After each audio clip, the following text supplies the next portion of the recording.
There we go. So we're starting to record right now so that if you want to listen to this again, or for folks who aren't able to make it, they can hear it. So one little technical piece, if you have a technical difficulty at any time, please write down Liz's phone number. It's here at the bottom of the page, 339-788-7088. That's 339-788-7088.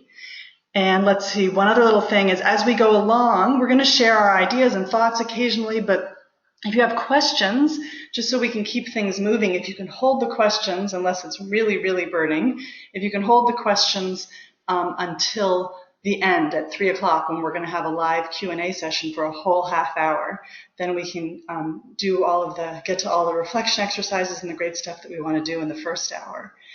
So let's get started.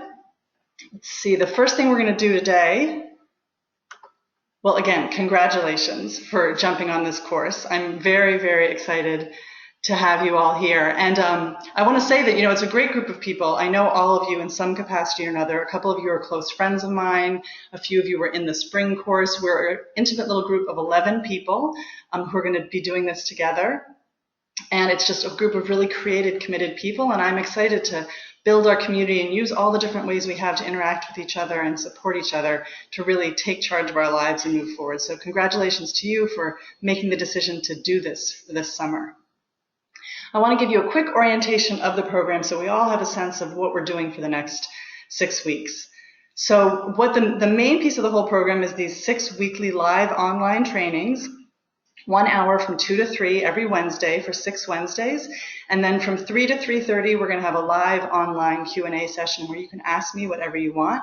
Sometimes a piece of that session we might use to take our own time to decide what actions we want to do for the next week and take some time to choose our actions for the next week. But even if we do that, there'll still be 20 minutes of online live Q&A questions from 3 to 3:30 every week. And now to really get the most out of every session, make sure you have your course handout that Liz and I sent you early today and last night. Every week you'll get a workbook full of great exercises, so make sure you print that out and you have it with you.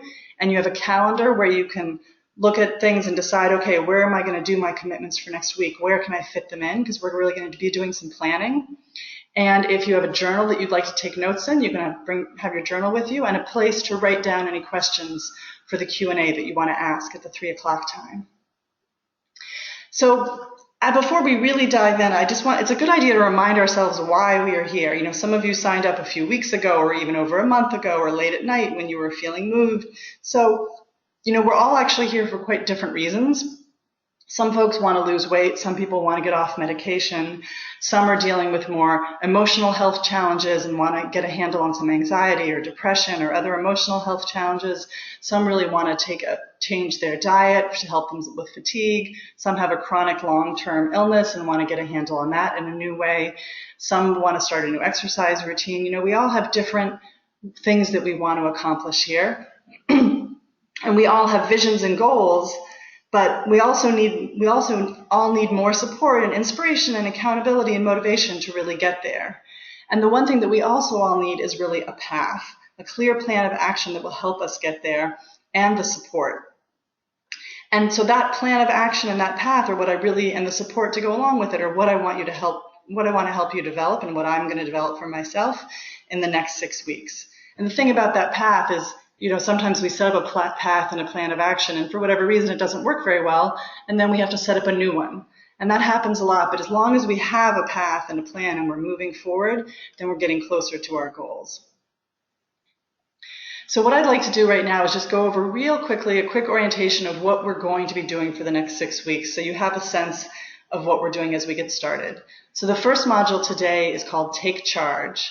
And that's really about prioritizing your health and making decisions and taking action. And so what we're going to do today is clarify your long and your short-term health goals and identify what might be blocking you and how you want to use this course to move forward past that. Next week in Module 2, we're going to learn 2 invaluable tools to manage tough emotions that can derail your healing, because we know that our emotions just can really get in our way when we're trying to work on our healing. And so we really want to learn how to stay on top of our emotions every day so that our emotions are helping us heal as opposed to getting in the way. In Module 3, Believe, we're going to learn how to use your imagination to steer you towards your healthiest self. So we're really going to, it's waking up every day feeling confident, I can do this, I can have the life I want, and feeling good about oneself is such a foundational piece of being able to take good care of ourselves and get to our healthiest. So we're really going to work on that in the module Believe. Module 4, Connect. We're going to learn 10 ways that a support team can help you move your healing work forward, and we're going to learn 4 steps to build a fabulous support team. Some people already have a lot of support and they just need to organize it a little better. Some people feel completely isolated, and if they could just find one place to get a little more support, it would make an enormous difference. So we're all in different places with this, but we can all move forward this piece. Module 5 is Create Order, where we're going to learn a 4-step home organizing plan to clear the path for healthy habits in your kitchen and your bedroom and anywhere else in your home that you want to do that, and use a 3-step process to routinize healthy habits like an early bedtime or a healing breakfast. We're going to learn how to just put those things on autopilot so they happen a little bit more easily. And then Module 6 is Keep It Going. We're going to set up systems to help you get back on the wagon when you fall off, because we all fall off the wagon, and set up accountability and support structures to keep you moving forward with the things that you've worked on in this 6 weeks.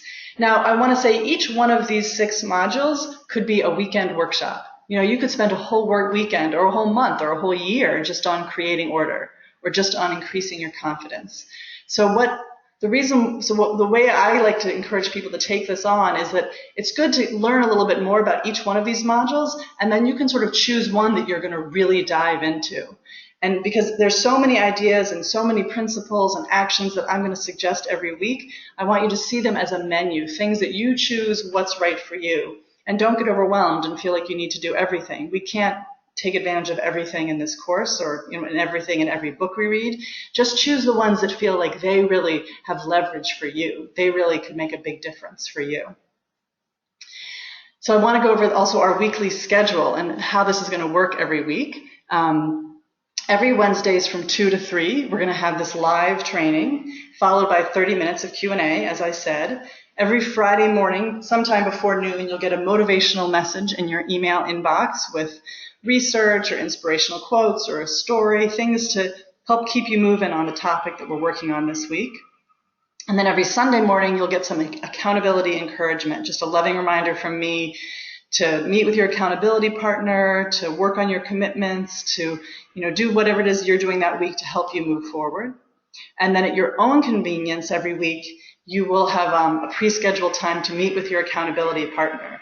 Everybody today should have gotten in your email inboxes an email from me with an accountability guide and an introduction to who your partner is. So if you have any questions about that, you can ask Liz and I after the seminar.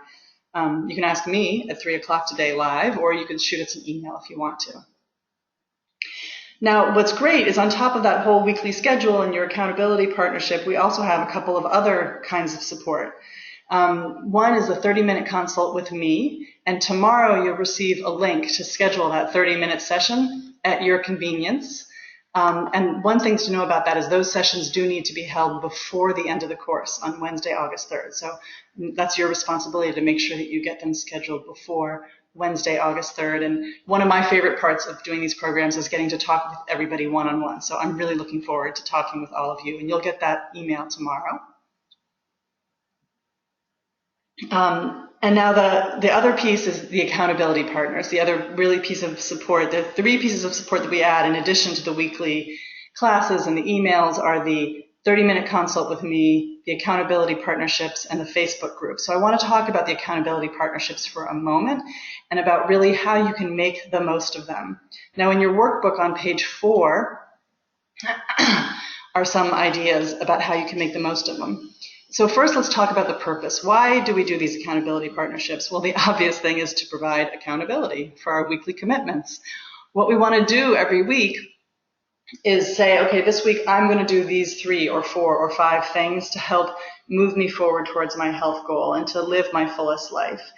And just as we all know, so much the reason why 12-step programs work and Weight Watchers and smoking quitters programs work is because it provides accountability. So we really want to have somebody else in there with us, cheering us on and helping us figure out why something didn't work when we couldn't do what we committed to. So the purpose is to provide accountability, to encourage each other, to brainstorm together regarding how to overcome emotional and logistical obstacles. You know, I always say, I think you've all been in my classes before, I always say, if you're having a hard time meeting your commitments or doing the self-care that you want to be doing, it's not because you're lazy or disorganized or lame in some way. It's because there's something getting in your way. So your accountability partnership is a great way to think out loud about what emotions are getting in my way, what logistics are getting in my way, what's stopping me from doing this thing that I want to be doing. And number 4, if you choose, you can also use the listening partnerships, which is a tool we're going to go over next week, and nurture your heart. And you can do some of that to work on the emotional piece in your accountability partnerships also. That's up to you guys to decide.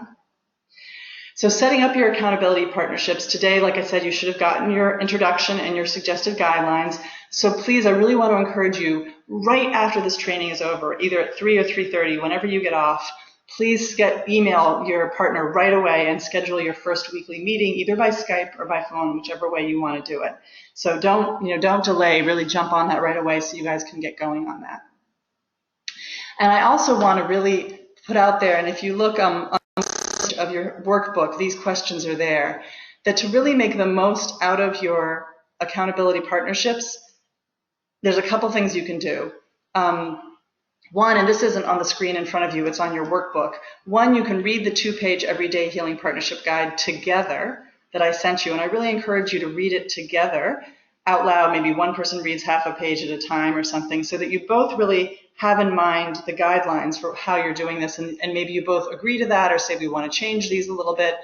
But I found that if you both really have the same image of what we're doing and why we're doing it, then the partnerships will go much better.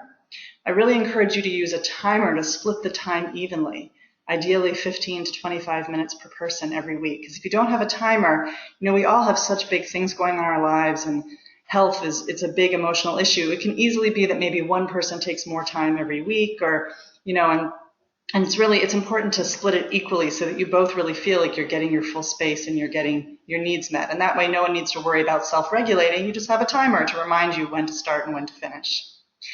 And then the last piece that I want to go over is these 4 questions that make such a big difference. The first one is to ask is, how did you do on each of your commitments for last week? Now, this sounds kind of basic, but I've noticed what happens for some folks in their accountability partnerships is they end up talking a lot about how they're feeling, which is so hugely important, but they kind of let each other slide sometime on, did you do what you say you were going to do last week? So it is important to do this basic piece of how'd you do on your commitments for last week? And remember, any small success, really celebrate it. Get really excited for your partner, because any small success is a big victory. And then say, well, what got in the way of meeting the commitments that you didn't meet? What emotions or what logistics got in the way? What made it hard for you to meet the commitments that you didn't meet? And remember, we want to stay very non-judgmental, and we don't want to give advice unless the person asks for advice. That's an important piece also. Number 3, what could you do to help you meet your commitments this week? So what could you do that would help you actually succeed in meeting your commitments this week? And I'm going to go to the next slide for a minute. And on your workbook there, you have these 5 suggestions. These are suggestions that you could do to help you meet your commitments in the coming week. One is to make them a little more bite-sized and doable. One is to motivate yourself, either with vision boards or songs or inspiration. Motivate yourself with inspiration of how you want your life to be. Sometimes fear is a motivator. We don't like to use that too often, but sometimes reminding yourself of what are you trying to avoid, what negative future are you trying to avoid can motivate you. We need to appeal to our emotional self or make your commitment more fun. These are all possible ways to help you meet your commitments. A third possibility is give yourself clearer directions on what to do. A fourth possibility is to address emotional or logistical obstacles, say this is getting in my way. And last is to get support to get them done, get some help. Now, I'm saying all of this, you don't need to do all of this now. I really want to highlight these 4 questions and these suggestions so that you use them in your accountability partnership, so that later on this week, when you talk to your accountability partner, you pull these out and say, okay, let's think about my commitments for this week. How's it going? Et cetera, and really use these tools. It will make it all go much better. And then the 4th question is, what are your commitments for this week. So make sure that before you get off the phone or off the Skype call that you've both said, okay, this is what I'm committing to for the coming week. And sometimes it might be just one thing. You need to decide what's realistic for you. And some people like to make a lot of commitments and only keep half. Some like to make very few and try to keep them all. Everybody's different. We really want to meet everybody where we're at. Now, the last piece of support that we have for the course is our Facebook group. It's totally private and confidential. It's a place for sharing our challenges and celebrating our successes. It's a place to ask for and offer support and ideas. It's a place where we only offer advice when someone explicitly asks for it. So if somebody says they're having a really hard time in the Facebook group, I would say in the comments, just offer them encouragement and love. And if you have some specific suggestion of a diet or a treatment or some, say, would it be okay if I made a suggestion for you? Sometimes people don't want advice, so ask them if they want the advice before you offer it. Sometimes advice is great. And remember that brief posts are most effective. If you want people to read your posts, keep them brief and people will read them. So now that we know where we're going, let's get started with today's topic, take charge. I love this quote. It's a Pablo Picasso quote. Action is the foundational key to all success. And what I really want us to have in mind as we move forward today is the idea of having a bias towards action, of really taking action. There's a great phrase called stumbling forward, moving forward even if you're making mistakes, and just keep the momentum going forward. There's a story in Oprah magazine that I saw a few months ago, or I guess it's about over a year ago now, by a woman named Fiona Mizell, who had terrible irritable bowel syndrome, such that she almost couldn't leave the house. She was in terrible pain and intestinal distress all the time. And she just decided, none of the doctors she was seeing could help her at all. And she just made a list of kind of quote unquote crazy things that included larvae from Thailand and, biofeedback and dietary changes and all kinds of different things. And she just started going through the list and trying things. And eventually it was mainly dietary changes, a new set of dietary changes that she hadn't tried before that helped her. But she just had this research and experimentation open-minded approach there. She really had a bias for action. So I want to encourage us as we go through this course to have a bias for getting up and taking that walk, for trying the new thing, for making the phone call, for reaching out to the friend, for really taking the action, because our life is made up of actions, right? And so for taking the action that will move us forward. So what we're going to do today is revisit your inspiring destination, your ambitious health goal. We'll talk more about what that is in a minute. We're going to create a 5-week goal. Each of us are going to have 1 or 2 5-week goals that we're working on during this course. We're going to get to explore what's getting in your way, choose some very specific action steps of what we want to do in the coming week, and carve out time in our calendar. So today we're sort of going over the basics. How do we make sure that we're really taking charge of our health and moving forward in the best way possible in our own lives? So a bunch of you have been in my classes and my programs before. I know we've worked on inspiring destinations before, but it's just always so good to have it forefront in our mind as we do this. So an inspiring destination or an ambitious health goal, however you want to think about it, is a destination. So just like an ocean liner is heading from, one coast of a continent to another coast of a continent, and the slightest little changes can give it a different destination. So in our lives, the slightest little changes in our beliefs and our attitudes and our actions will give us a whole new destination. So the way we're living right now, we're setting ourselves in one destination. What inspiring destination do we want? How do we want to head ourselves? So these can motivate us every day if they're ambitious, if they're really sort of more than we think we can achieve maybe, if they're positive, so to say I want to feel good in my body instead of I want to have less pain. So make them very positive. If they're outcome oriented, so this isn't so much about I want to exercise every day or I want to eat more salads. Those are more process oriented goals. This is about how you want your body to feel and what you want to be able to do. So, and the last thing is it's inspiring and verifiable. Now, the way that I like to make these destinations inspiring and verifiable is use the words so that in them. And here's some examples of what I mean. My sore knee is healed so that I can run and dance comfortably without pain or re-injury. Cancer is gone from my body and I feel strong and energetic so that I can enjoy many more decades with my family and friends. I am strong and energetic so that I can fulfill my potential and enjoy my life to the fullest. So what I want you to do is just take a few minutes, and I'm going to stop talking in about half a minute and give you some time to think to yourselves. On page 2 of your workbook, it says, this is my inspiring destination. So think about what's your inspiring destination. How do you want your body to feel, and what do you want to be able to do with your body or your mind or your heart? How do you want your mind to feel, and what do you want to be able to do with that? And so just take it, and I'll tell you that mine right now is my back, arms, and knees are strong so that I can enjoy roughhousing and playing hard with my teenage boys for the next couple decades. That's my inspiring destination at the moment. And I also want to ask everybody that if once you finish writing down your inspiring destination, if you want to share it, you can just write done, will share in your questions area. So right where it says type your questions, you can write done, will share, and then I will call on you and you'll be able to talk and share what your inspiring destination is. It's always great to be able to hear from everybody.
Great, Deborah, if you're willing to share yours, that would be lovely. Let's hear it. I'm unmuting you. Go ahead. Okay, hi everyone. Mine is the one I've been working on, which is to wake up feeling rested and energized so I can engage life fully. Fabulous. I love that. I love the engaging in life fully. And maybe, if you want to just introduce yourself, just tell us where do you live in the U.S. so we can have a sense of where everybody's from. I live in La Cañada Flintridge, which is near Pasadena, very near the Rose Bowl. Great. Okay, so we have somebody from California, and Deborah was also in the springtime course. So, right, this is the same goal that you had in the springtime, and mine's very similar to the one I had in the springtime too. Great. Okay, thanks, Deborah. Sure.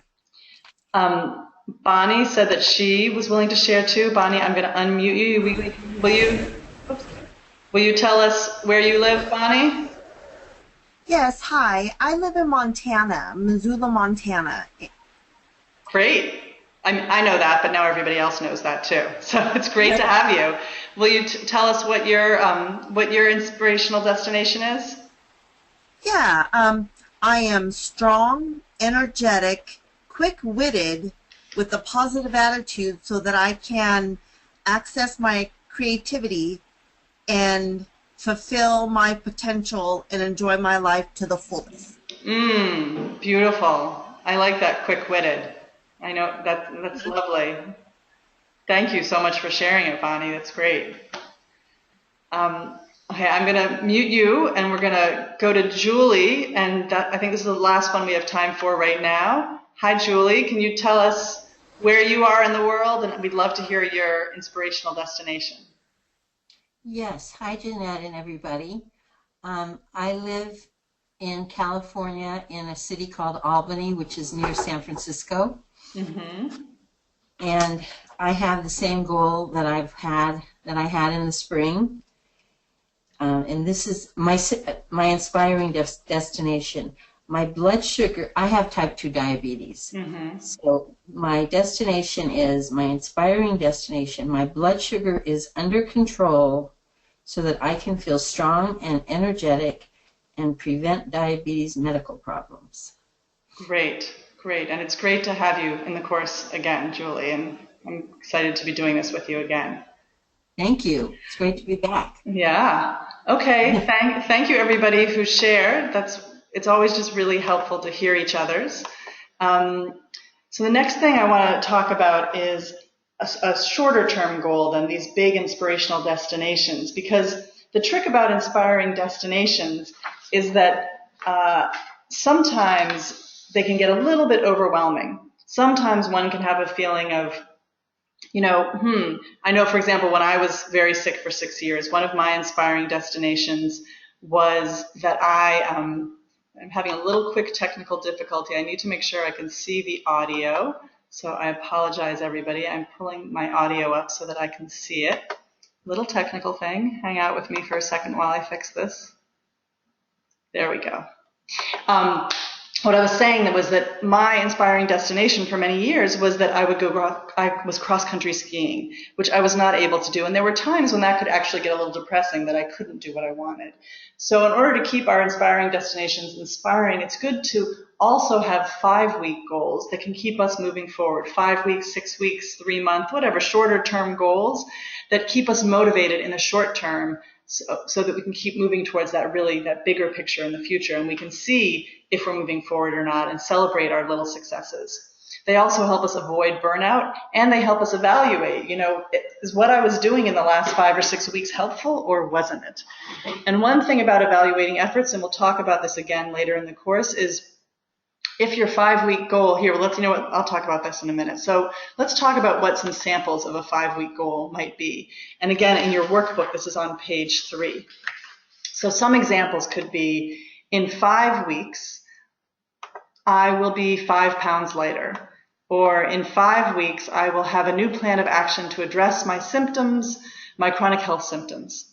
I will feel measurably more energetic, or I will have a support team of 2 people in place, or I will feel measurably less anxious and more at peace. So these are all examples of some good goals for the next 5 weeks. And I say 5 weeks because we have 6 sessions, but it's actually 5 full weeks between now and August 3rd.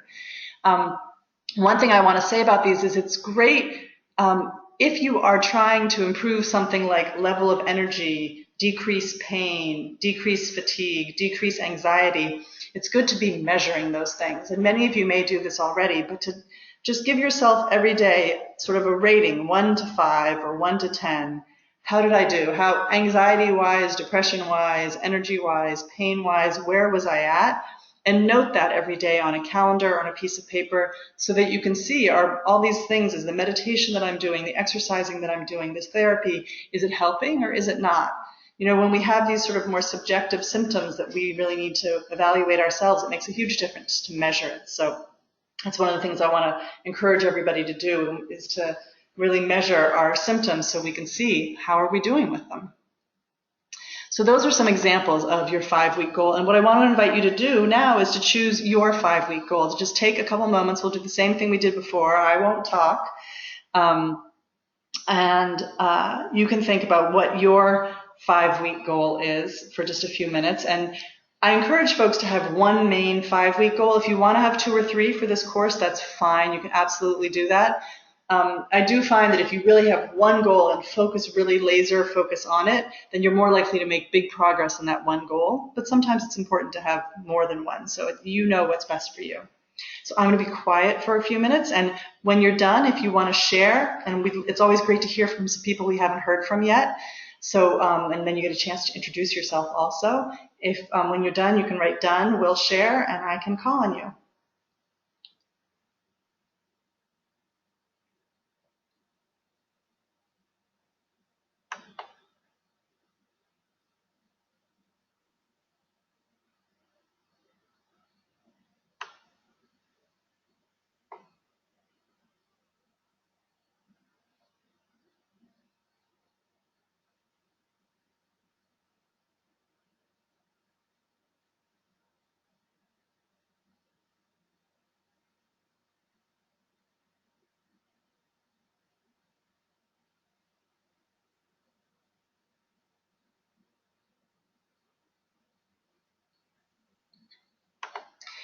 Great. Hi, Bill. Would you oops, I just unmuted you, Bill. Oops, there's a lot of background noise. Can you hear me? Yeah, I can hear you, Janet. Great. Welcome, welcome. Thank you. Can you tell us where you are in the world? Yes, I live, I'm originally from New Jersey. I currently live in Fort Lee, New Jersey, the original movie capital of America. Excellent. Great. So will you tell us what your 5-week goal is? Basically, I decided to be really creative, and I wrote, have a new plan of action to address my chronic health symptoms. I love it. You know, don't reinvent the wheel if you don't need to. I think that's brilliant. Great. That sounds like a great plan for 5 weeks, and it's wonderful to have you in the course. Welcome. Jeanette. Sure. Okay, Sasha, I'm going to unmute you. Just a second. Here we go. There we go. Can you hear me, Sasha? I can hear you. Oh, and we can hear you too. Great. Will you tell everybody where you are in the world? Cambridge, Massachusetts. Okay, I don't know if that you cut out for a second there. I know Sasha lives in Cambridge, Massachusetts. Will you tell us what your 5-week goal is? Yeah, can you hear me now? Yes, now I can hear you crystal clear. Okay. Feel measurably less anxious and more at peace, specifically regarding my teaching job. That sounds awesome. I want that for you too. I want all of these for all of you. That's great. Okay. Thanks, Sasha. Thanks for getting on. It's wonderful, wonderful to have you in the class. Thank you. Okay, let's see. Marion, I think we have time for just one more right now. We're going to move on. Marion, let me find you and unmute you. Will you tell us where you are in the world? Hi, I live in Arlington, Massachusetts, which is just outside Cambridge and Boston. Mm-hmm. And I am also going to continue with 5-week goals that I had for last time. And those 3 are that I will be 5 pounds lighter, and I will be exercising through physical therapy or on my own 4 times a week. And I'm going to increase my support team from 3 to 5 people. Great. Those all sound lovely and really potentially very transformative. And it's wonderful to have you in the course again. I'm glad that it worked out for you to do it. Thank you. Okay, thank you everybody. And anyone who we didn't get a chance to get to now, there'll be time for you to share as we go along today. So let's see, what's the next thing we're going to talk about is what's getting in your way. So we've had a chance to talk about our big ambitious goals and our short-term goals for this course, and that's so important. And I know that whatever these goals are, they're not, hopefully you're thinking about them in maybe a fresh new way and have some new ideas about them, but these are things you've been thinking about for months or years or decades. We're all here because there are ways in which either our physical body or our emotions are a little bit stuck. And we talk about glass ceilings in the world, but glass is pretty easy to break. I know the idea is that you can see through it, but you can't get through it. But sometimes I think a lot of us are in more of we have concrete boxes. I love this picture here on the screen right now of a dandelion breaking through asphalt, because I do think a lot of us are in concrete boxes that we have built or that have been built for us. It's not our fault. It's because of things that happen to us as children. It's because of genetics and environment and physical illnesses that we got. It's because of ageism and sexism and ableism and all, homophobia and all kinds of things that come down on us. So we can end up feeling a little stuck and trapped in our ways of doing things. But like this dandelion, I absolutely believe that it is completely possible for us to break out of those boxes, of those kind of concrete boxes, break through that concrete ceiling. Now, sometimes in order to do that, like that ocean liner, you need to make little changes to go in a different direction. I'm mixing a lot of metaphors here. A dandelion, ocean liner, just hang in there with me. But you need to make little changes that will head you in a very different direction. So similarly, sometimes we need to make pretty significant changes in our lives to break out of these concrete boxes and to really get to the next level of where we want to be. And sometimes making those changes in our identities, our beliefs, or our habits can be quite scary. So let's talk about a few examples of that. So, for example, these are all people that I've known or worked with in my life. So Jonathan, who suffered from constant debilitating fatigue, was afraid of appearing weak, or really, I think, not manly is what he would have said, if he told his family and his workplace that he couldn't be the primary breadwinner for one whole year while he focused on his healing. He'd gotten so many messages that making money was his main role that he really couldn't just take the time to focus on his healing in the way that he needed to. Eileen, who was diagnosed with hepatitis, really didn't want to give up alcohol. It took her a long time to be able to give up alcohol because she was afraid it would make networking for her job. She was a salesperson and in marketing, and she was afraid it would make networking for her job just much more difficult if she didn't have that social lubricant. Sharon ignored a small lump in her throat for months because she was afraid to burden her family. Another example that I often give is someone who I've worked with who had a lot of health problems and really needed to lose weight.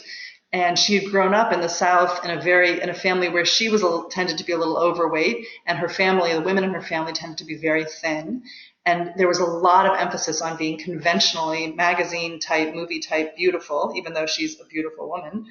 And she would tend to approach her every time she thought about trying to lose weight. It just triggered self-hate and disgust in her.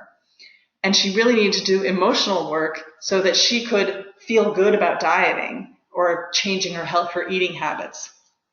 So that she could feel that the reason she was changing her eating habits, because her whole life she would say sort of, I'm not someone who diets because that's giving in to all this pressure and making me feel terrible about myself.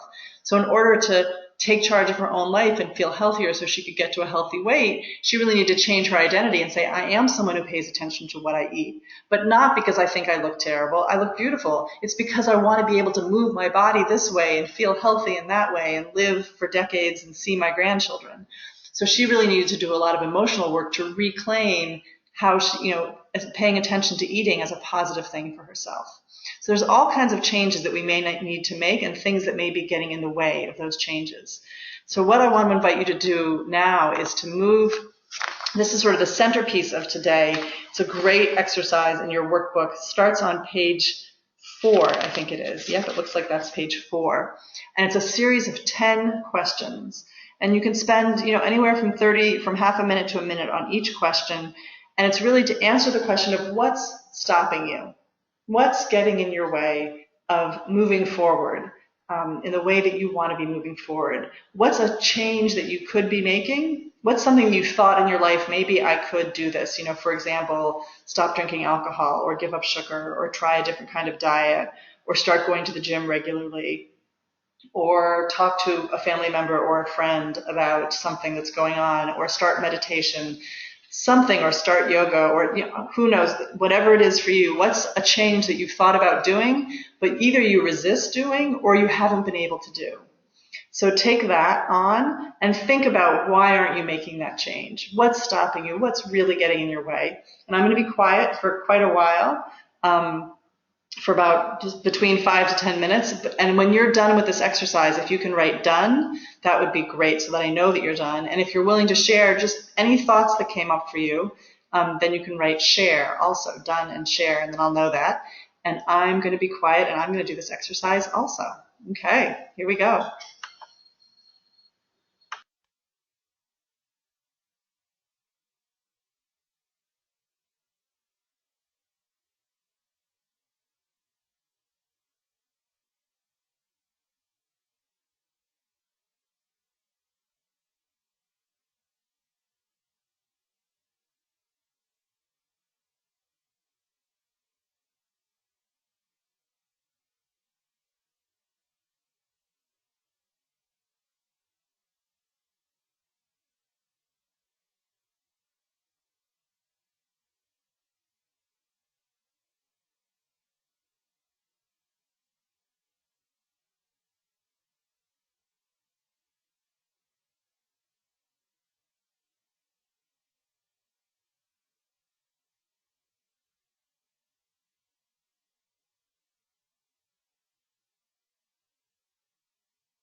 Since I've done this so many times, I'll just jump in for a moment and say I'm already finished because I've done this so many times, but stuff came up that I absolutely hadn't expected, excuse me, to come up, and it was really very cool for me. So I'm looking forward to sharing when everybody's finished, or when most people are finished. So please do, when you're done, let me know, and we'll take a few more minutes.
Now, a few people have said that they're done. That's great. And anybody who wants to share, we'd love to hear. And it could be any, I imagine that a lot of thoughts come up out of this. And so any thoughts, just one simple thing. It doesn't need to be the deepest, darkest thing. If you're willing to share, that would be great. And there's a few people we haven't heard from yet that haven't introduced themselves. That's totally fine. One of the nice things about a webinar is you can participate at whatever level makes sense for you. But if you do want to share, I just want to encourage you to type in "done, will share," and I will call on you. I'm just going to wait another minute or two until I see that more people are done.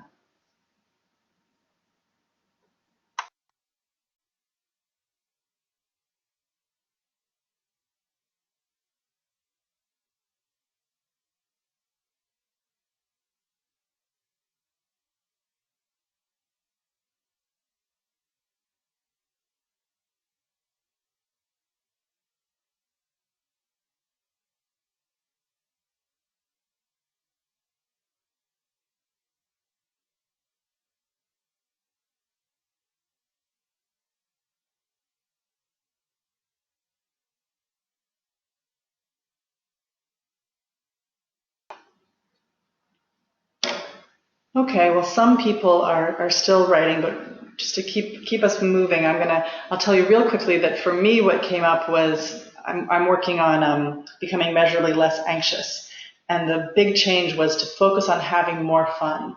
And I was just surprised that that was the first thing that came up. I mean, I'm also working on meditation and exercise and journaling, but just doing more fun things, and some interesting reasons as to why it's hard for me to do that, around guilt and resentment and all kinds of things that are too complicated to get into here, but that was for me very interesting. So I think we only have time for one person right now. I don't see anybody who's raised their hand we haven't heard from yet. So Sasha, I'm going to unmute you. Let's see, if you say something, let's see if we can hear you. Yep, I'm here. Okay, great. So what can you hear me? Yep, I can hear you. What came up for you? Of what change to make? What proactive change? Yeah, any piece of this that you feel like sharing. Any piece. So what would move me forward is having accountability, actually getting organized and making a plan. Mm-hmm. I think that's what is the most resistance, and that I fear not having enough time, but that's an unrealistic thing. Mm-hmm. There is enough time. I just need to organize it and not be alone with it. Mm-hmm. Well, I'm glad that you're in this course now, because then you won't be alone with it. Hopefully we can. Me too. That's why I signed up. Right. Hopefully we can really help you feel that, because I know all of us have the experience of having an accountability partner or having a Facebook group or whatever, but still not feeling the support. So hopefully we'll be able to get it so you can really feel the support. Great. Thank you. Sure. Thank you. Okay. So we're going to move on to the next part here. And this particular exercise is an exercise that pieces of it we're going to do again 1 or maybe 2 more times in the next 5 or 6 weeks. this what's stopping you piece, because there's, one of the things about this course, it's a little bit of a roller coaster. We can get really motivated and excited in the beginning, and then we try something in the first couple of weeks and it doesn't go the way we wanted, and then we have a little bit of a low, and then, so, getting back on and off the wagon and keeping ourselves moving forward, that's what the accountability and support is so helpful for. So we'll also come back to this at some point later in the course to see, what's stopping us then, 3 weeks from now or so. So in the meantime, as opposed to stopping, let's talk about going and taking action. I love this quote from Carl Jung: "You are what you do, not what you say you will do." And it is so true that our lives are really made up by the actions that we take. And the truth is that our actions are pretty much dictated by our thoughts and feelings. So figuring out how to affect our thoughts and feelings has a huge impact on our actions. But sometimes it's vice versa, right? Sometimes it's, I don't like to say fake it till you make it. It's more like do what you know is your real self, and then eventually you will feel that way, hopefully. So sometimes our actions can really lead us in the direction that we need to be going in. And you are what you do, not what you'll say you do. Let me just give an example. I think of myself as a very athletic, strong person. The truth is I haven't exercised really regularly in about a year.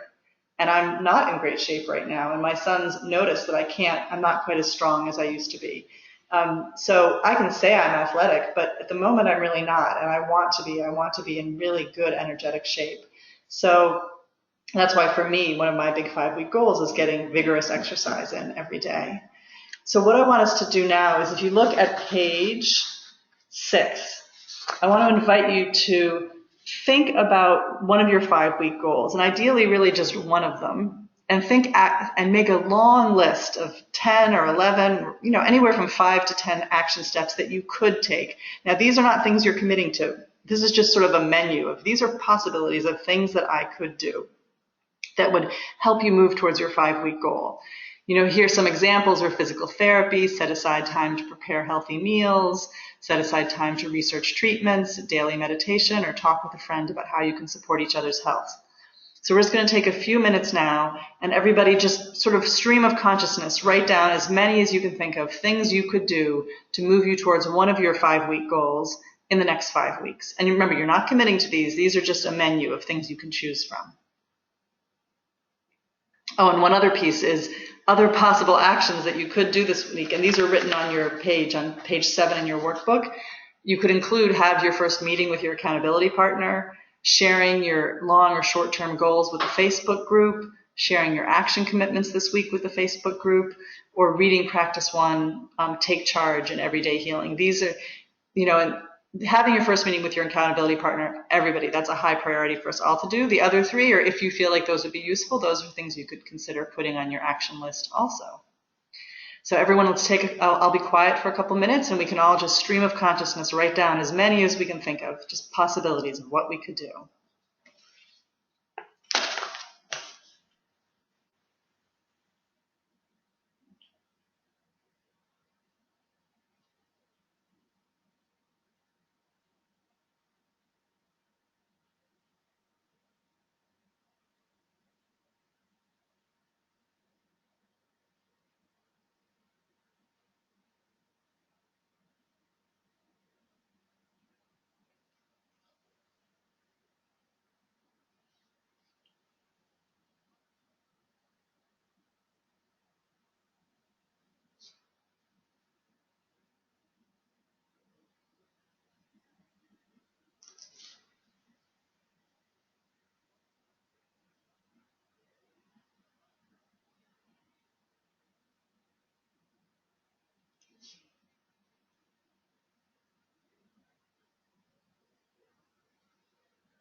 Okay, when you're done, if you could just type in done so that I know. It's always good for me to have an idea that people are ready to move on. Great. So now what I'm going to invite you to do, and this is an important piece to finish off our first class today, I'm going to invite you to carve out time in your calendar. Now, many of you may have heard the great story from Stephen Covey, the author of 7 Habits of Highly Effective People, the story of the big rocks. And it's about how a time management expert once poured a whole bunch of rocks into a glass jar and said, "Is this jar full?" And the group of people watching said, "No," said, "Yes, it's full." And he said, "Well, watch." And then he poured a bunch of gravel in. He said, "Is it full?" And they said, "Well, now it looks full." And then he poured a bunch of sand in. And then he poured a bunch of water in. And he said, "What's the lesson of this?" And one of the students said, "You can always smush more." He said, "What's the time management lesson of this?" And one of the students said, "You can always smush more into your schedule if you try." And he said, No, that's not the lesson. The lesson is to put the big rocks in first. The things, and for time management purposes, if you put the big rocks in, then the other things will find their way around it. But if we don't put our big rocks being the things that are the most important to us, if we don't put them on the calendar as important things that we need to schedule around, then they will become, like the grass and the sand, and they might not fit in. Or I guess the idea is if you pour the sand and the gravel and the water all in first, and then try to put the big rocks in, all the big rocks don't fit. They all fit into the glass jar when you put the big rocks in first, and then let the little things go in all around them. So I want you to think about what are the big rocks for your 5-week goal. So here on page 7 is our last exercise for today. The step 1 is to choose a 1-week mini goal for this week. So based on your 5-week goal, what do you want to accomplish between now and the time we talk next week? So for me, for example, my 5-week goal is getting daily rigorous exercise in. So my mini goal is to set up my schedule so that I have places to get my at least 4 runs in a week. So that's my mini goal for this week. Then choose some actions from the previous page, that long menu list. You don't want to do that whole long menu list. That's a little too overwhelming. But choose from actions from that could help you move towards your goal this week. And you may need to take some preliminary actions to get ready to do something, like you may need to buy new shoes or do some research. So if you have some preliminary actions, maybe that's what you're going to do this week. And be careful to be both ambitious, push yourself a little bit, but also be realistic about what you actually can do. Then step 3 is estimate how long each action that you want to do will take, including some prep time and cleanup time, and then find a place to put each action in your calendar. So for example, for me, my 5-week goal is real exercise 6 times per week. This chart that's up on the screen in front of you. My goal this week is I want to begin dancing once a week and doing a little walk run 4 mornings per week. So in order to make that goal happen, my actions are I need to email my friend about dancing at her place on Thursday night. It'll just take about 10 minutes to do that, and I can do it Thursday at 4 p.m. when I get home from my vacation. My second step is then email other friends to invite them to come dance Thursday night, and I can do that Friday morning after I've heard back from my first friend. And then the third step is to sit with my calendar and set a new morning routine to include these walk runs 4 days a week. And that's going to take about a half an hour to really figure out where can those walk runs go. And I'm going to do that Friday morning. So what I'm going to invite you to do is to do those steps on page 7. Step 1, choose a 1-week mini goal. Step 2, choose your actions. Step 3, think about how long they'll each take. And step 4, put them in your calendar. And you have a form that you can fill out on the last page of your workbook, page 8. And I am going to be quiet right now. Let me see what time it is. It's 2:57, so I'm going to be quiet now until 3 o'clock, and then I'll just get on to sort of finish up for people who need to get off at 3. But then I'll give you another few more minutes after 3 before we start the live Q&A so that people can really think about how long these things are going to take you and where can you put these things into your calendar.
So it's 3 o'clock. So those of you who need to get off, I just want to finish off with this, that I hope everybody has a great week, if anyone needs to get off now.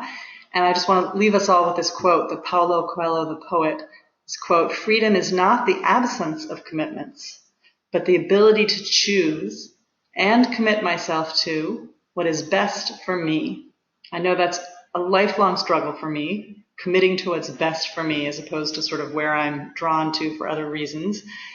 So freedom is the ability to commit to what's best for me. And so that's what we're really working on this week, is creating that freedom for ourselves and committing to things that we know are best for us.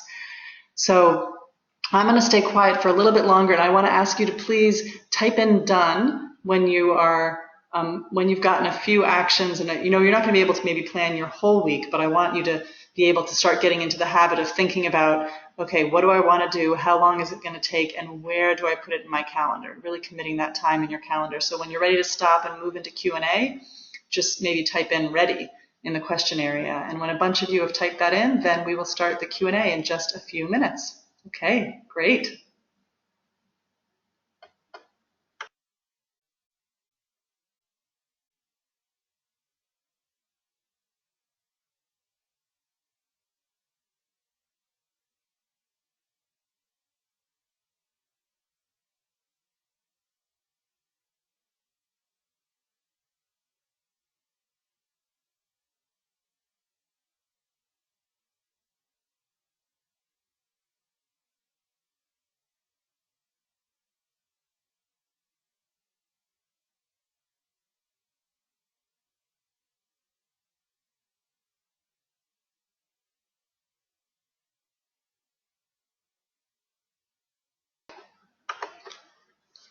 Okay, so maybe to kick off our Q&A, it's always great to hear from folks. Is there anybody, and again, always type into your question area, is there anybody who's willing to share some of the actions that they committed to for the coming week? It's always great for us to get to hear each other.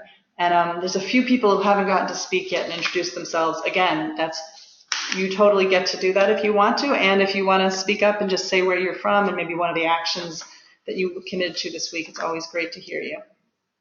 So let's see, is there anybody who would like to do that? You can just type that into your question area there. Great. Nancy. I know where Nancy lives for sure because she lives right around the corner from me. Hi, Nancy. Hi, Jeanette. Can you hear? Yep, we can all hear you. So do you want to great. You want to say where you live? And I think some people don't know where I live. So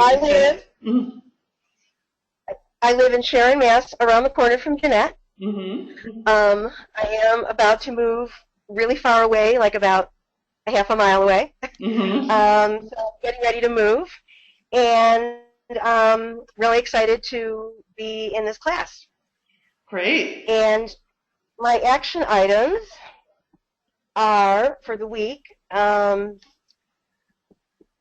am going to call a second place. I've called one place about finding out about having physical therapy there. Mm-hmm. And I'm going to cut up veggies tonight at 7. I set 2 alarms. I want to, I have 2 different goals that I'm working on. One is related to my sleep apnea, Mm-hmm. and another is related to changing my eating habits and losing some weight. Mm-hmm. So I want to put on my BiPAP mask twice during the day because I have a lot of feelings about it and have trouble doing it in the evening when I'm going to sleep. Mm-hmm. So it actually occurred to me that I could, when we were doing our brainstorming to ourselves, that I could do this twice during the day, and I could even get support and have someone be with me while I'm doing it, just to practice so that hopefully I can do it easier when I need to at night going to sleep. That's so smart. I love that. That sounds brilliant.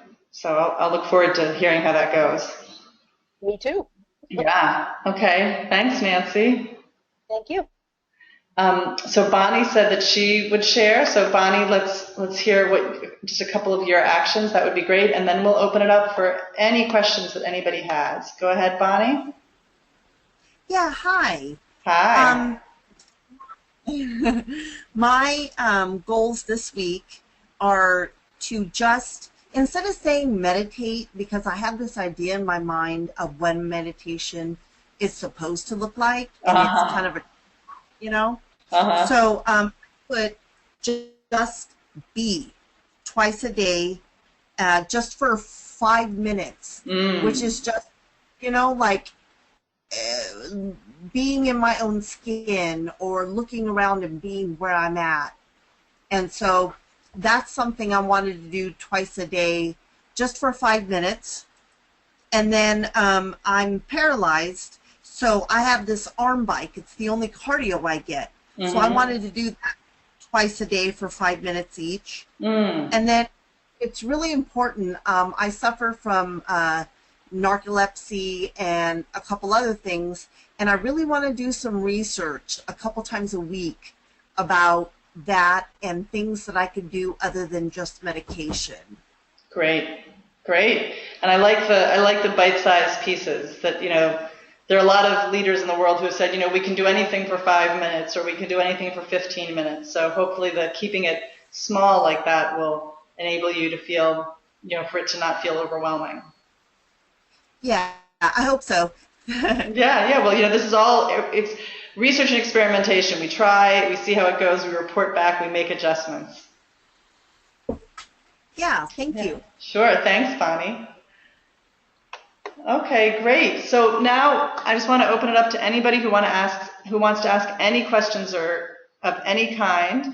Also, there's 3 people who haven't gotten to speak at all, which is, again, totally fine. But if you want to just say, hey, this is my name and this is where I live, so that you get to, so people can know that you're on the line, then you can type into the question area, yeah, I'll say my name, and then I'll call on you to introduce yourself. But you only need to do that if you want to. And for everybody else, if there are any questions that you have, questions about things that came up today, about your goals, any questions about this program going forward and the logistics of it, any questions about me and my healing path or how I manage things during the day in terms of food and exercise and emotions, whatever anybody wants to come up with. So let's see. So first, Krista has said that she'll introduce herself. That's great. We'd love to hear your voice, Krista. So here we go. I think I just unmuted you. Can you talk? Yes, I can. Good. So, we can hear you. Go ahead. Awesome. Well, my name is Krista Gibson, and I live in the greater Seattle area in a little town called Gold Bar, Washington. And I don't have any questions today, but I'm really looking forward to this process and intend to be on Facebook and participating as we move forward. Great. Well, it's wonderful to have you here. Thanks so much. Thank you. Okay. And let's see. Kathy says that she's not able to speak right now where she is, but I'll just say that Kathy is with us also. And I actually don't know where Kathy lives, but Kathy's on here as well. And let's see, Deborah, you have a question, so let me just open your mic so that you can ask your question. Go ahead, Deborah. Hi, I was just curious about how many were in the group this time and how many men and how many women. Sure, great question. So we are 11 altogether, and we have one, just like last time, we have one man, and all the rest of us are women. So nice. So that's our group this time. And did you have anything else you wanted to add right now? Sure, yes. In doing the exercises today, I came up against my usual demon and also kind of half of an insight. The demon is how much I hate being scheduled. Mm-hmm. And the half of an insight, which I'm not sure quite what to do with at this point, is that in spite of that, I really got so much done since the last time that we had our group. I don't mean done in terms of to-do list, but done in terms of engaging with the healing process, adding helpful behaviors, you know, so that's just kind of a dilemma for me. And wondered if you or anybody had any insight or, you know, like they say in the 12 steps, experience, strength, and hope to share on that. Right. Great. I mean, it's a great, and just to rephrase to make sure I understand, your question is sort of what to do when, how to handle feeling rebellious against scheduling, and also noticing at the same time that you are moving forward, right? Is that correct? Right. Yeah. I mean, when I feel like, the only reason I know I'm moving forward, well, yes, I feel a little better, but also I really see the list of all the things that I've put in place, or, the shifts, the changes since I started with you last time. Great. Okay. I mean, I think I've been thinking about this question a lot because you raised it last time, and a couple of my coaching clients have brought it up, sort of what to do when one is more of a quote-unquote rebel and doesn't like schedules and doesn't like scheduling things. And I can't remember if you and I talked about this last time, but what I've been experimenting with myself and with some coaching clients, because I have a little bit of that in me as well, is using a menu instead of a calendar. So to give yourself more choice. So that instead of saying, like, this is strictly what I will do today, to sort of, these are a couple of options of what I could do today to exercise. And these are some different times that it could, sort of give yourself a menu of choices so that you are able to make more choices as opposed to feeling really tied into something. I don't know, does that feel like a possibility for you? Somewhat. I know part of the challenge is also the unpredictability of available energy. Mm-hmm. Right. Like I could be going along just fine. I could even be putting in some preemptive rest, and then I'll be called upon to handle a crisis with my dad or this or that, or I will overdo something, and then that's it for the day. I am literally flat out. Right. But it's interesting because it is interesting because I can see from your posts on the Facebook group that you've done a lot more of the walking than you used to, which is huge. Uh-huh.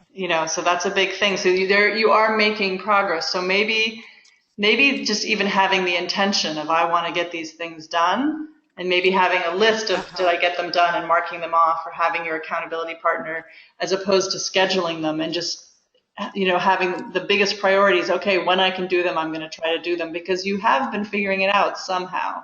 It's important just to note that for yourself. That sounds good. And probably I kind of do that without realizing I'm doing it. Right. I think that might be I think that might be what's going on. It's true. Yeah, okay. I wrote about that over the weekend because it was like, I don't feel like I'm doing anything. And then I actually sat down and listed what I had done over the last few days, and it was pretty impressive. That's important to notice. Okay, great. Well, keep it up, Deborah. Keep hanging in there. Thanks. Sure. Okay, I'm gonna mute you again, and I'm gonna go to Bonnie. Says she has a question about Facebook. One sec. Here we go. Bonnie, I'm coming over to you. Oh, and Kathy wrote that she lives in New York City. Good to know. Okay. Okay, Bonnie, go ahead. Hi, you guys. I am not very Facebook friendly-ish. I haven't done it in a while. I have a Facebook page, but this will be my first real interaction with Facebook, and so I'm wondering, like how do I get started on the group for Facebook? You know what I'm going to suggest that you do is email. You should have gotten a couple emails from Liz in your inbox.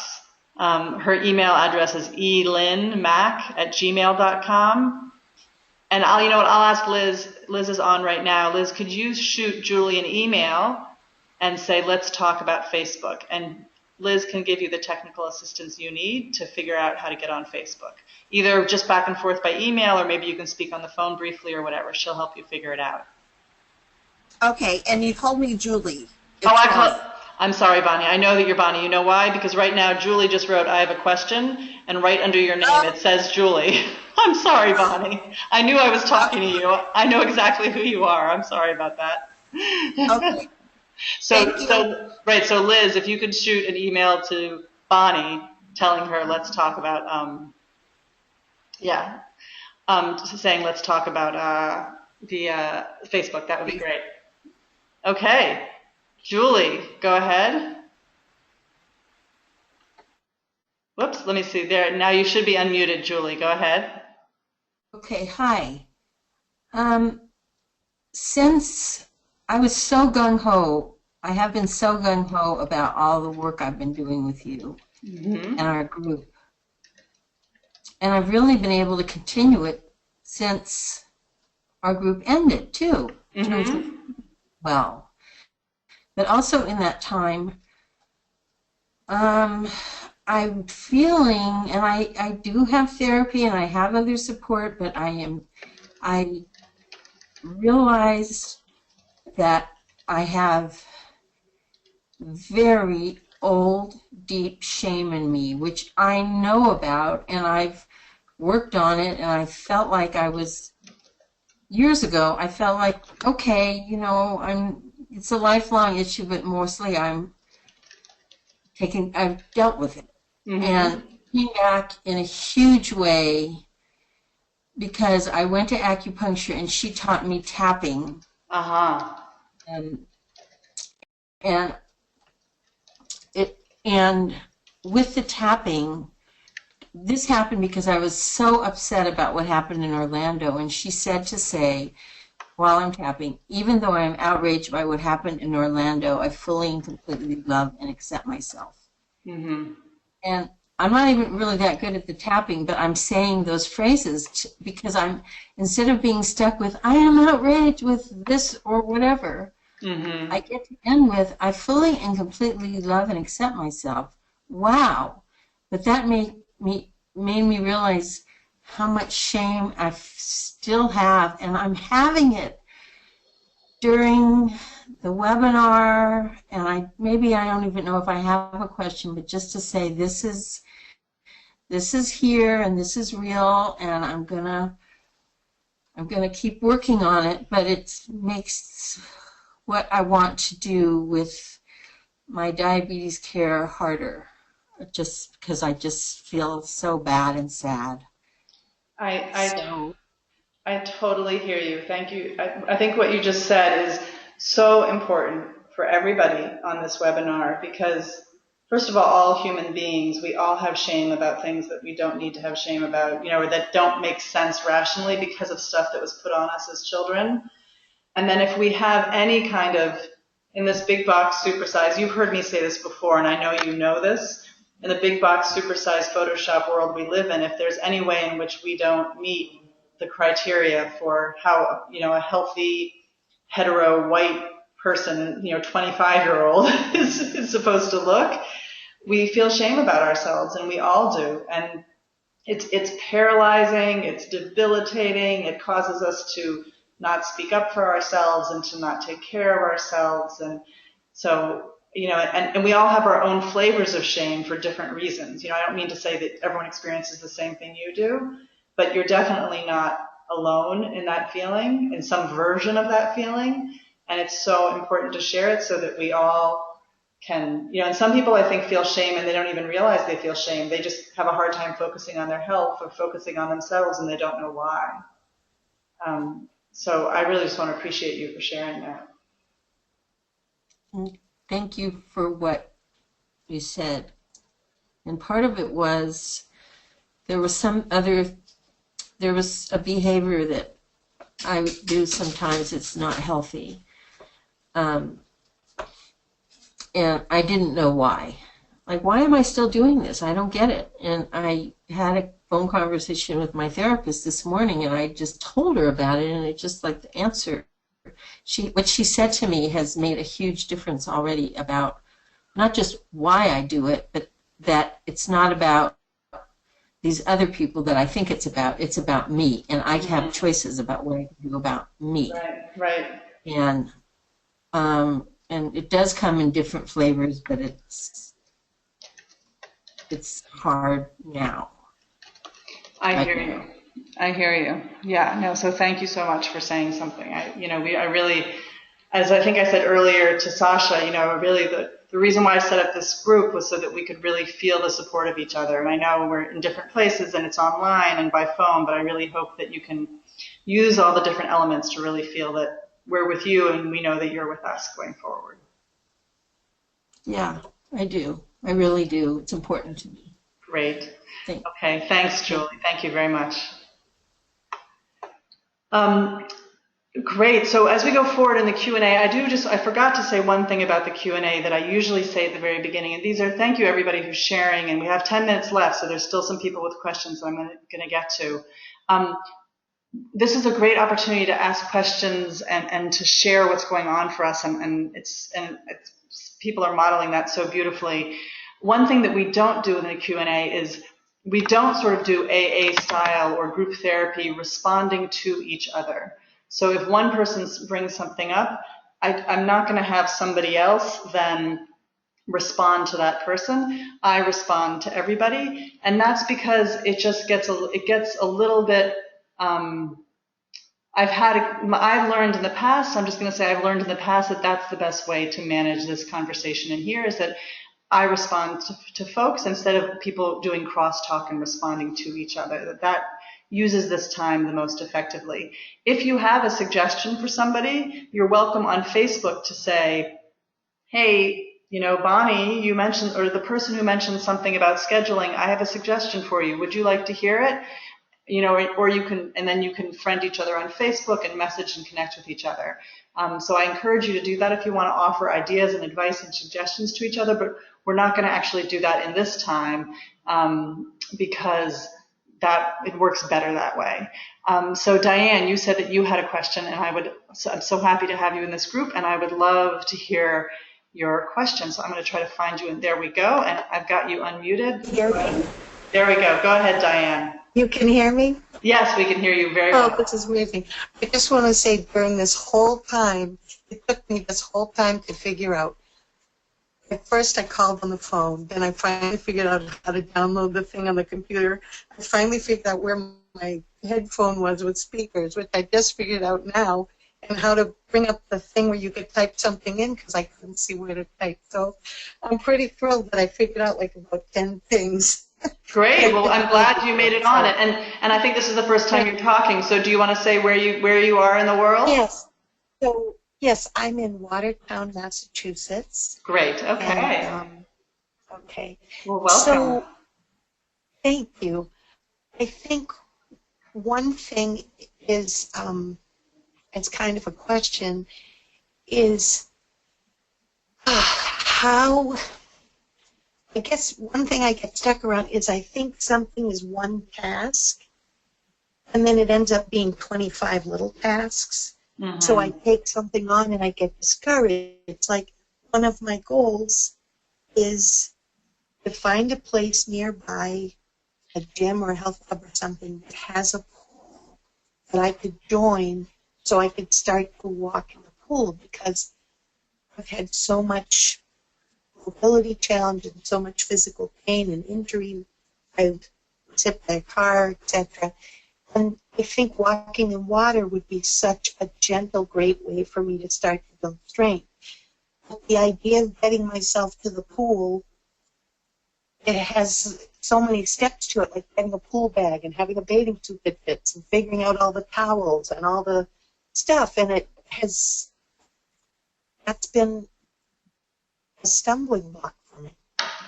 I absolutely hear you. I mean, I think for a lot of us with long-term chronic health challenges, sort of handling overwhelm, just getting overwhelmed by things, because things that might seem simple to other people aren't so simple because of financial issues or physical energy issues or lack of transportation or whatever.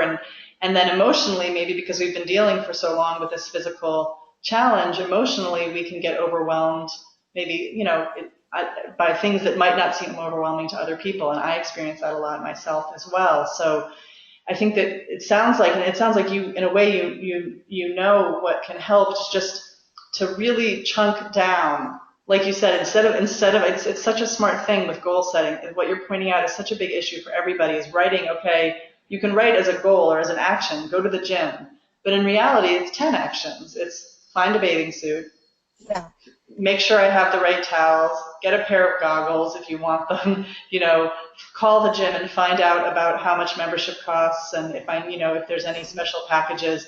So all I can say is that we're going to talk about Believe in a couple of weeks, but it's a piece of of having optimism that you can get through the 10 steps that it takes to accomplish that, and having someone to, having your accountability partner to go over the list of those 10 things, and just for this week, just decide my goal in the coming week is just to, get halfway through my list of those 10 things.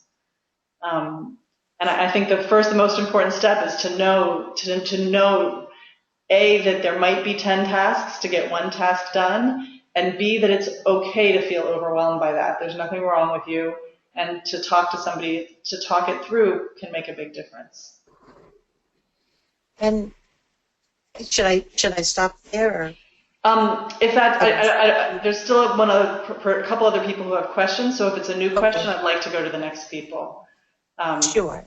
Yeah, but it's great to hear from you, and I'm so glad you figured out all the technology and you're able to participate. That's wonderful. Thank you. Yeah, okay. Thanks, Diane. Nancy said she has a question related to goal setting. So Nancy, I'm getting to you. There you go. You should be unmuted. Go ahead. Okay, thanks.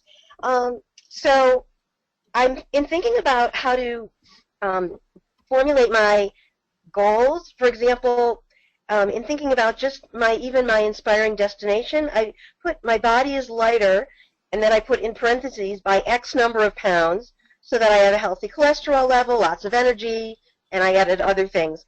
And what confuses me about this is I don't know whether I should focus just on things that are going to get me to that goal. Like for me, a lot of it is about eating and moving.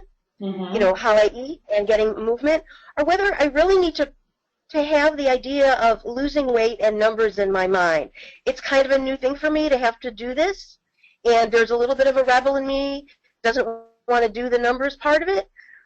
And it's not just semantics. It's really about how do I wrap my mind around what I want to have happen for myself, and is it important to put that number part in it? We talk about it. You talk about it being, it needs to be measurable and and outcome oriented. So I'm just wondering if you have any thoughts about that. And I'm also going to put something on Facebook, just kind of asking for input. But for just for now, I'm interested in your thoughts. Sure, great. It's a great question. I mean, and like so many things, everybody's really different. I think some people find that if they put a number on the amount of pounds they need to lose, and then it feels too judging, it feels like dieting, it reminds them of bad feelings when they were in high school or college, and the number is sort of too, it feels negative to them, and then they would rather just, maybe just only weigh themselves once a month, because, or not even weigh themselves, maybe just have a pair of pants. Do I fit into these pants or not? Or how do they feel in their body? We can tell when we're losing weight, from how we feel and how, So some people just choose to go, I don't care how much I weigh, I just care how I feel and how my clothes fit and how it feels when I go for a walk and how it feels when I walk up this hill near my house, and just sort of measure it by that. And that works for some people, And then for some people, even some people who think that they don't use numbers, having a weekly or even a daily weigh-in and being motivated by, I want to get this down, that when they go to, like, at 9:30 at night when they're not really hungry but they're feeling stressed, and they go to eat a piece of bread and butter when they're not supposed to, when they've decided not to eat wheat or dairy, speaking for myself, but the number of weight, I want to see 140 on the scale on Sunday. I'm not going to see 140 if I eat this bread and butter right now. That motivates some people. For some people, that's like a demotivator, but for some people, it's really a motivator. So I think it's a research and experimentation issue to maybe try putting a specific number and weighing yourself. And some people say you shouldn't weigh yourself every day. Some people say you should weigh yourself every day. So try whatever works for you. So maybe, try 1 week without any numbers and then 1 week with numbers, and see which one feels more motivating and has more energy behind it for you. Because it's really different for everybody. How does that sound? Great, and I love the idea of putting in things that are measurable in a way, but not by pounds, such as a pair of pants or something like that. That's interesting too. Thank you. Sure. Yeah. For me, it's when I sit down and lean forward, how much do I feel my stomach hitting my legs? That's what I've been because that's something that's just started happening in the last couple of years to me. And so I want to get back to the point where where I don't really feel that so much, and I don't need to weigh myself to know that. Yeah. So yeah, there's all kinds of things like that we can look at. Great. Thank you, Nancy. Sure. So it's actually time to get off. So there's one question. I'm just going to try to answer it in 1 minute very quickly right now because I want to get to it. It's just the only one I didn't get to. Bonnie, can you just real quickly, you said you had a question about research? Yes, I'll go quickly. I take medications for various health issues, and I want to do research on their negative effects and alternative treatments. Where do I find these, and do you have any idea of these resources that I could go to without a cost? You know, the internet, do you have an internet connection? Well, that's a stupid question because we're sitting here talking online. Okay, sorry. So, I mean, honestly, I am amazed by the amount of quality information you can find just by Googling something like the name of a medication and side effects, or the name of a medication and natural alternatives, healthy alternatives, or how to get off of name of medication, or complementary alternatives, supplementary alternatives, food alternatives to, and then the name of the medication. There's so much out there. And then I just have to say the caveat of obviously any information that you get online. I mean, I think there's incredibly valuable information online that can save all of our lives. And there's also information online that might be valuable for one person and harmful to another, right? So you're a smart woman. I know that whatever information you find online, you'll run by responsible healthcare professionals before you decide to try experiment with it on yourself. But I really think just going and Googling the name of the medication and healthy alternatives, natural alternatives, complementary alternatives, or how to get off of, or side effects of, those are all possible ways to just start finding lots of good information. Is that helpful? Thank you. Yes, thank you. Sure, sure. Okay, well, thank you so much, everybody, for being on today. I really appreciate everybody's active participation. You're just such a wonderful group of people. I feel really honored to get to do this with you. And tomorrow you'll get the link from me about how to sign up for the 30-minute consult with me. And I hope everybody gets in touch with their accountability partnerships. And you'll be getting another email from me on Friday with some good inspirational tidbits on taking charge. So have a great week, and I will be in touch again soon. Take care.